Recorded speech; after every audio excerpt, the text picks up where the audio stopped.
Thanks for joining me again. This is part 2 of the series for my compound sliding miter saw workstation, and this one here I'm just going to show you on the dust collection part of it. In a second I'll show you all the other components, but right now basically it's I made it out of PVC. I have 2 brackets right here that it connects to, one on that side, one on this side. And what I did is I used PVC, bought me some couplers, put a through bolt through it with a nylon locking nut. That way it works as a hinge. Have that on both sides. And I just used a lightweight tarpaulin. I'll talk about the components in a minute. On the bottom, it comes down, has a little attachment where you can hook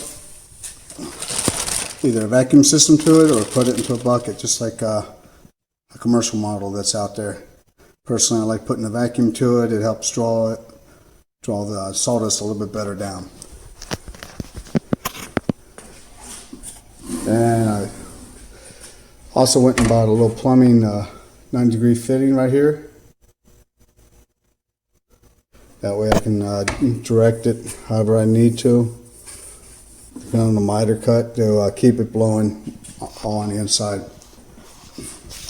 Works fairly well. It doesn't get all of it, but it does drastically reduce the amount of sawdust that's spread about. Make cleanup a lot easier. Okay, let me go ahead and show you all the components. Okay, right here you see everything I had to have to build my dust collection system. Right here, I picked up these screw studs right here. Basically, they're just snaps. They have wooded. We could screw them into wood on one side and then just have snaps. I use those in the back. See if you can see them right here. Put them in different locations. Put 5 of them. That's more than enough to hold the back of it. Came in a package of 6. About $4 for this package.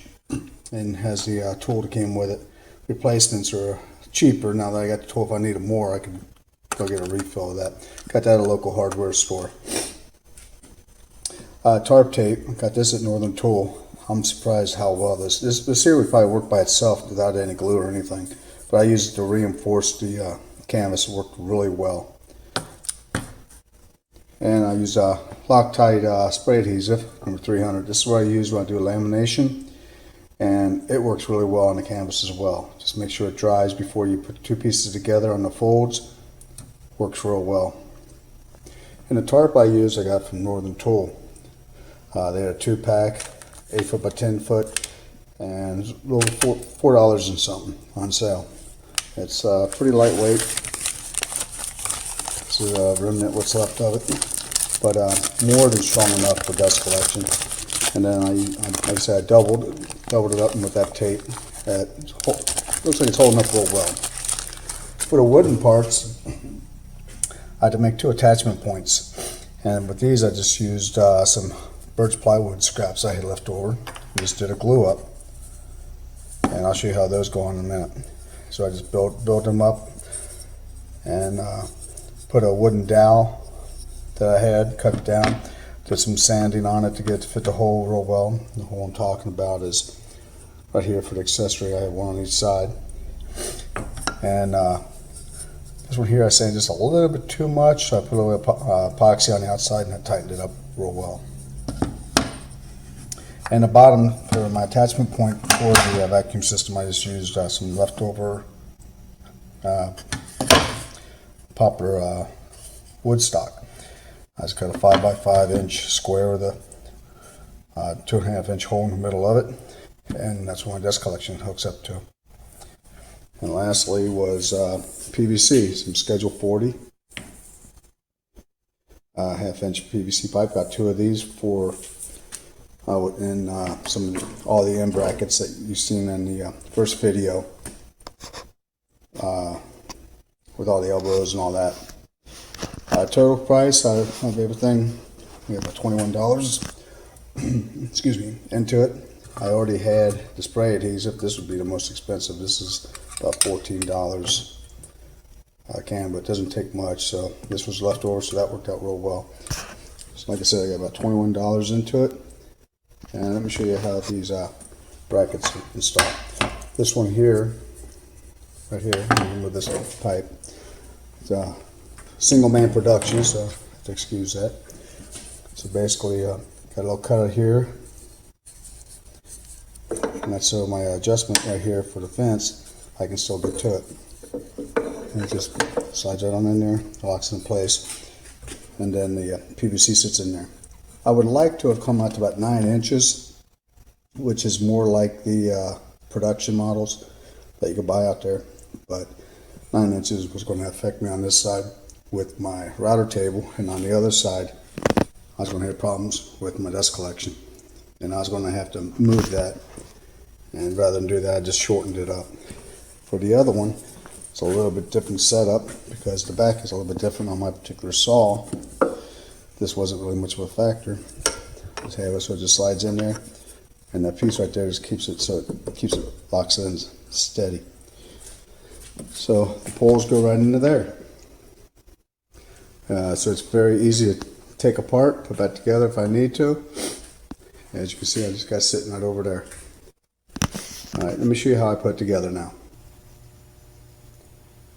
Alright, now I took my plans I have right here and took the main body, the biggest portion of it, and on my 8x10 tarp I transferred it over. Don't know if it's going to come out very clear, but you can barely see the lines, so I can cut it out. Pretty much consumed the whole 8x10 tarp as far as width and length, but I'll have this corners up in this corner and over in that corner to make the other two pieces. These pieces that you see right here and here. Hopefully I got it right. We'll find out once I get this cut up and start putting this main part together. I'll try putting this one here together first, and then see if the proportions are working right for these two. And this is what it looks like, all cut out. This is just the main body. It should look somewhat symmetrical, the little triangle area right here. I would love to have been able to keep it one piece and on there, but like I said, the tarp wasn't big enough. So that'll have to be an extra piece I splice on. If you look down here, you can see how I left 1 inch, and what I'll do with that is I'm going to double that over on certain seams, and that's going to give me a little double thickness, make it a little stronger. This is very lightweight tarpaulin, and I wanted something light. I didn't want something heavy, but at the same time I got to be sure that this will hold up. So between that and using my canvas tape that I bought, hopefully it'll last. We'll have to wait and see. Alright, well, let me start doing some assembly and see how this turns out.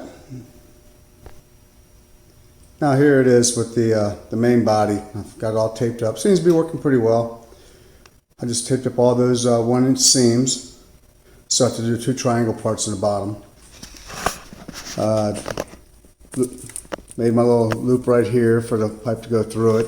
I want to trim this down a little bit. It's made it a little bit too long. I want to cut it a little bit down right there and reinforce it.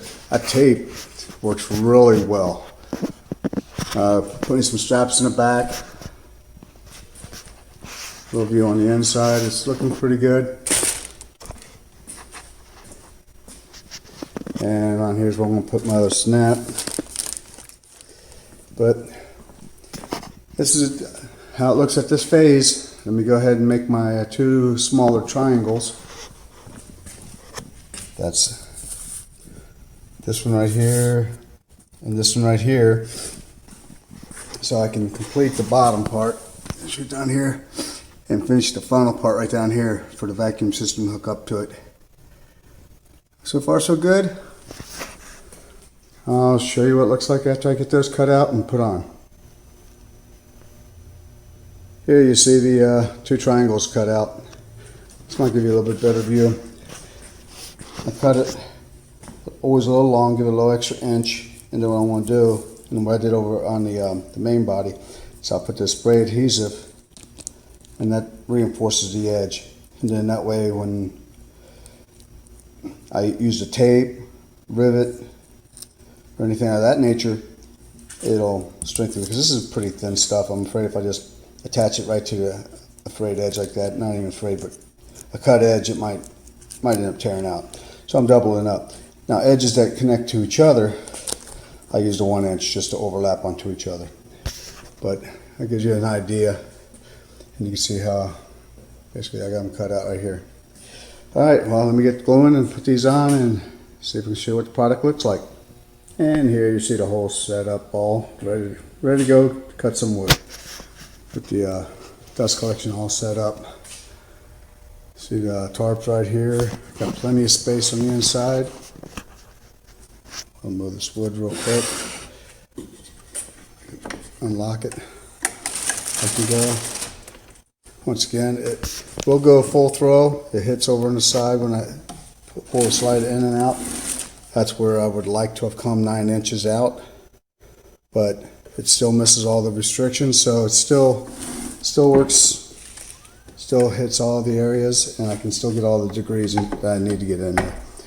So that's the top part of it. Show you down below. Down below it comes down to a mini funnel. You see how it kind of tapers down on the bottom. There's my poplar with my little fitting that I had left over, and just dust collection set up in there.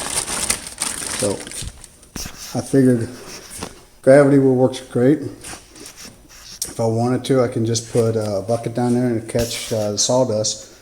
But I figure with a shop vac, dust collector would work better, but even with a shop vac, it should cause a little more of a downward draft and do a little bit better job. Let me see if I can get this all set up so I can cut wood and video at the same time and show you how well it works.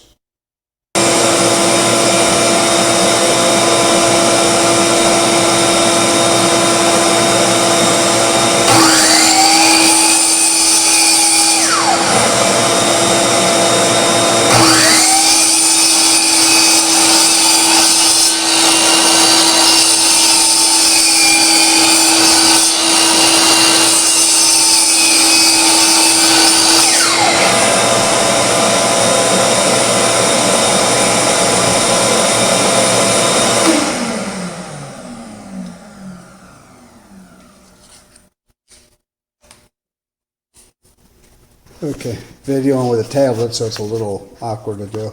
As you can see, it doesn't get all of it. Got a little bit of cutting.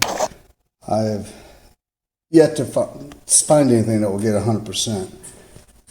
And this by no means is 100%, but if you look on the inside, you can see where it all goes on the end, goes in there. And unfortunately, I can't show you what's in there. My vacuum system I've been using for a while. The filter's not new. Would do if I had cleaned it out, I'd probably do even a better job. But it gives you an idea. And last but least, this is it all stowed away. The feed tables, the right one's it's right there by the router in the router station. Over here is the longer one, along with the 4x4, which sits behind the canvas, and it all stows away neatly so that I can still be able to get my truck in. Takes just a few moments, like I said, less than 5 minutes to set everything up. Hope this gives you some ideas. And if you have any questions or comments, please post down below. Happy woodworking.